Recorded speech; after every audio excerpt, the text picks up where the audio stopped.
সে নিজে মুখে বলেছেন যে হে সারা বিশ্বের মুসলমান ভালো করে শুনে না, আল্লাহ তাআলা দোয়া করলে আল্লাহ তাআলা দোয়া কবুল করে না, এটা ভুল। তবে আল্লাহ তাআলা এমন ভাবে দোয়া কবুল করে, এমন ভাবে দোয়া কবুল করে।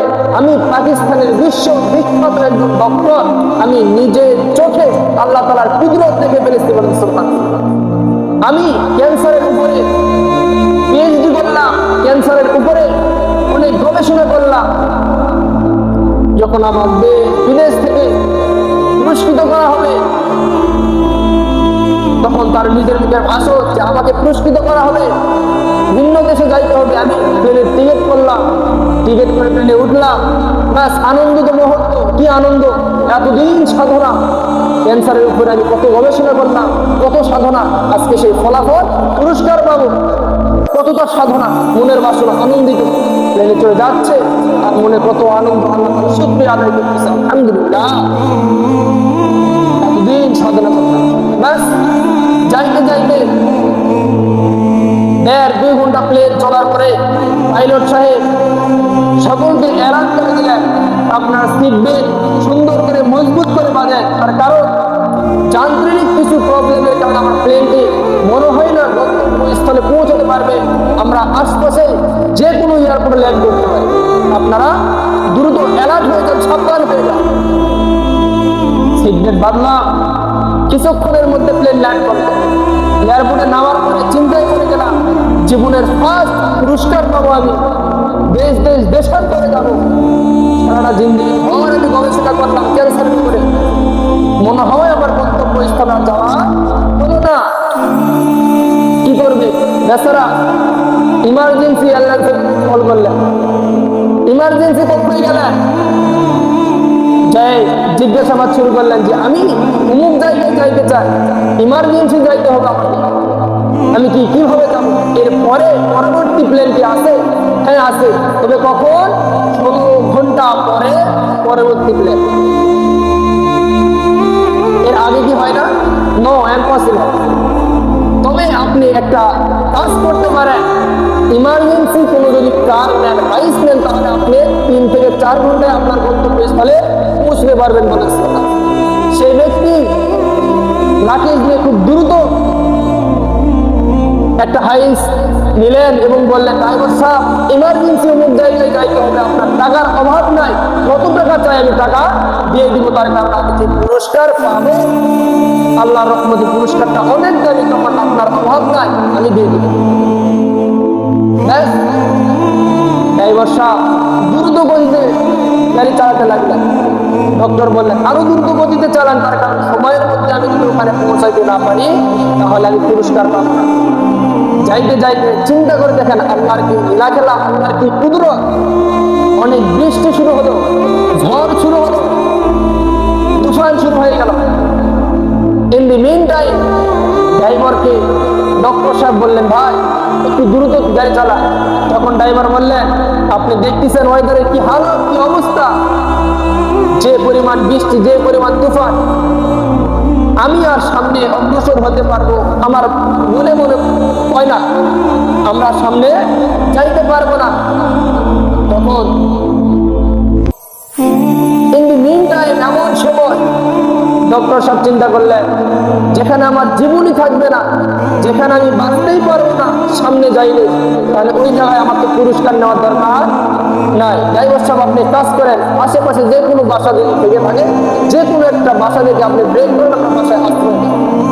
ব্যাস একটা বাসা কুটুরি ঘর থেকে ড্রাইভার সাহেব ব্রেক করলেন, ওখানে আশ্রয় চাইলেন, দরজায় নক করলেন। একটা বৃদ্ধা মহিলা সালাম দিলেন, বাবা আমরা এক পথিক, অনেক ঝড় তুফানের মাঝে আমরা আটকা পড়েছি, আপনি একটু মাসে একটু অনুমতি দেন, পুরুষ মানুষ যদি থেকে থাকে আমরা দুজন একটু আশ্রয় নিতে চাই, বৃষ্টি কমে গেলে আমরা বের হয়ে যাবো। তখন বললাম আমাদের বাসায় কোনো পুরুষ মানুষ নেই, তবে চিন্তা নেই, আপনারা টেনশন করিয়েন না, ভিতরে আসেন না, তোমার মানুষ বসেন, আমি আপনাদের জন্য আপ্যায়ন করতেছি বলেন। 2 জন মানুষ ভিতরে বসলেন, মুরব্বী মানুষ, বৃদ্ধা মহিলা কিছু নাস্তা পানির আয়োজন করলেন, বলতেছেন আজানের সময় হয়েছে, আপনারা নাস্তা করেন, আমি নামাজ পড়তে গেলাম। বৃদ্ধা মহিলা নামাজ পড়তে লাগলেন, দেখতেছে ডক্টর সাহেব গুনু করে কোথা থেকে যেন একটু কান্নার আওয়াজ আছে। বৃদ্ধা মহিলাকে জিজ্ঞাসা করলেন, হে বাবা, মনে হয় কোনো একটা বাচ্চা কান্না করতেছে, এই বাবুটাকে আমার সামনে নিয়ে আসো। নামাজ শেষ করলেন, মুনাজাত শেষ করলেন, বাচ্চাটাকে কোলে করে নিয়ে ডক্টরের সামনে আসলেন।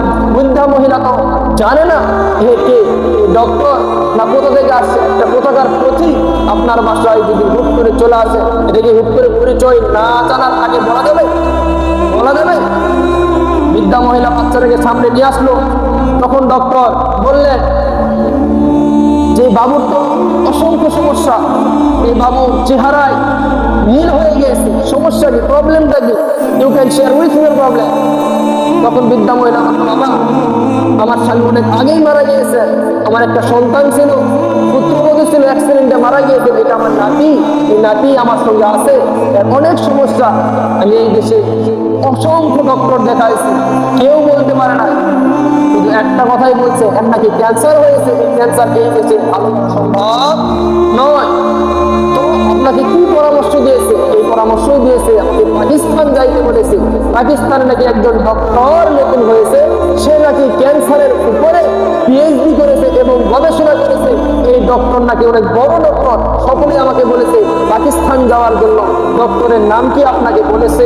জি বাবা বলেছে, ডক্টরের নাম বলেছে, কিন্তু ডক্টরের স্থান আমি জানি না, কিভাবে যাব? তবে আমি আল্লাহকে বিশ্বাস করি, প্রত্যেক নামাজের পর আমি দোয়া করি। আমি জানি যেটা কেউ পারবে না সেটা পারবে কে? যেটা কোনো বান্দা পারবে না সেটা পারবে কে? হে বাবা, আমি আল্লাহকে বিশ্বাস করি, প্রত্যেক নামাজের পরে আমি আল্লাহর দরবারে আকুতি মিনত করে দোয়া করি, হে আল্লাহ, সবাই আমাকে বলেছে এই পাকিস্তানের ডক্টরের কাছে যাওয়ার জন্য, কিন্তু আমি শুধু নাম জানি, তার স্থান জানি না। এই ছোট্ট বাচ্চাটা যদি আমি না নিয়ে যাইতে পারি, এইভাবে মারা যাবে। আমি কোনো কারো সাহায্য চাই না, আপনার দরবারে আকুতি মিনত করি, হে মালিক, আপনিই সব পারেন, আপনিই করনেওয়ালা, আপনি পারনেওয়ালা। আমি প্রত্যেক নামাজের পরে দোয়া করি, বাবা কি আর করা, দুঃখের বাবা, বাবুটা আমার এই অবস্থা, জানি না সেই ডক্টরের কাছে যাইতে পারবো কিনা। তখন সেই বাবা বললো, আচ্ছা আপনাকে যে ডক্টরের কাছে যাইতে বলেছে এই ডক্টরের নাম কি? তখন সে বলল, সেই ডক্টরের নাম ও আলী সিনা, সেই ডক্টরের নাম এইটা। তখন বলল, হেমা তুমি কসম খেয়ে বলো তো ডক্টরের নামটা কি এইটাই? বললো হ্যাঁ এইটাই। বললো জানো তোমাকে কি জন্য কসম খাইতে বললাম? এই জন্যই কসম খাইতে বললাম, আমি এখন আল্লাহ তাআলার কুদরত নিজের চক্ষে দেখতে পাচ্ছি। তার কারণ প্লেনটা নষ্ট হলো, কারণটা কি?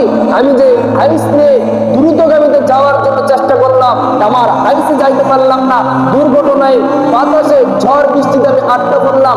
এখানে এই গ্রামে অসংখ্য বাড়ি থাকার পরেও আমি আপনার বাসায় ঢুকলাম, এটাও আল্লাহর কুদরত। যে আপনার দেশে প্রত্যেকটা ডক্টর বলেছে পাকিস্তানি ডক্টরের কাছে যাওয়ার জন্য, ওই ডক্টরের কাছে আপনাকে স্বয়ং যাইতে হবে না, কষ্ট করে যাইতে হবে না। ওই ডক্টর কেউ না, ওই ডক্টর আমি নিজে আপনার বাসায় বলছি। এত আস্তে জোরে বলেন না সুবহানাল্লাহ। আল্লাহ তাআলার কুদরত কেমন! 5 ওয়াক্ত নামাজে প্রত্যেকটা মুনাজাতে আল্লাহ তাআলাকে বলে, হে আল্লাহ, যেটা কোনো বান্দা পারবে না আপনি ওইটা পারবেন। তার কারণ পাকিস্তানে যাওয়ার মতো আমার সামর্থ্য নাই, ডক্টরের নাম জানি, স্থান জানি না, এখানে যাওয়ার মতো সামর্থ্য আমার নাই। এই বাচ্চার ক্যান্সার এমন অবস্থা, আল্লাহ আপনিই পারেন করনেওয়ালা। প্রত্যেক নামাজে আমি দোয়া করি, হে তুমি বান্দা, তুমি দেখো কোথাকার মানুষ প্লেনে চড়ে যাওয়ার কথা, কোথায় প্লেন নষ্ট হয়ে গেল, হাইসে চললো, আল্লাহ তাআলার কুদরতি বৃষ্টি দিয়ে তাকে আটকাই দিয়েছে। অসংখ্য বাসের মধ্যে স্থান দেখেন কোথায়, ওই বাসায় ওই ডক্টরকে ঢুকাইছে, ওখানে চিকিৎসাপাতি হয়েছে।